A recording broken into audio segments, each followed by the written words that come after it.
Guys, update po muna tayo ngayon kay Brian Bagunas. OMG! Grabe yung paghahalimaw niya bilang import sa Japan. Kaya bago ang lahat guys, please, pa-subscribe dito sa aking channel and pa-like na rin na aking video.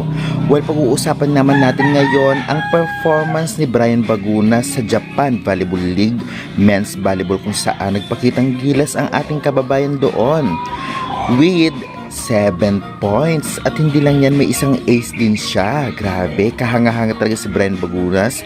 Hindi lamang bilang isa sa mga players ng ating Alas Pilipinas National Team, kundi bilang import sa Japan. Alam naman natin ang sistema sa Japan na talaga namang napakalakas pagdating sa volleyball, men's and women's man yan.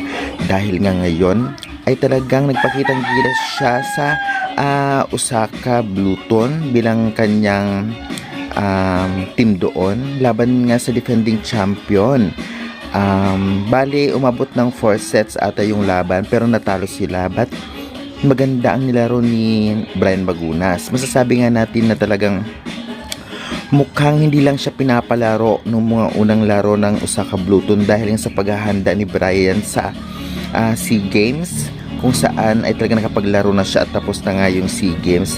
At sa pagbabalik niya sa Japan ay pinalaro na siya sa Osaka Bluton at maganda ang performance niya, guys.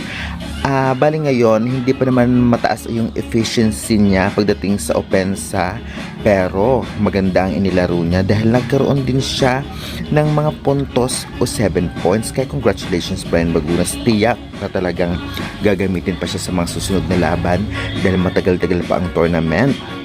Alam naman natin na meron din siya mga kasamahan na national team player ng Japan. Kaya naman syempre malakas talaga ito. At kahit na sabihin nga natin na nasa mababang team ang kalaban nila, alam naman natin ang kakayahan ng Japan Volleyball League o ang mga team doon na talagang ang mga import doon ay pangmalakasan. Kaya syempre opensa-depensa nagawa ni Brian Bagunas.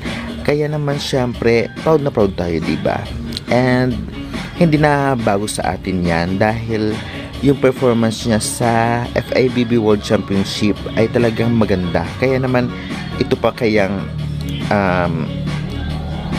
Japan V-League. O diba guys? Kaya naman syempre, congratulations Brian Bagunas. And guys, pa-subscribe sa channel ko for more volleyball updates. Maraming salamat.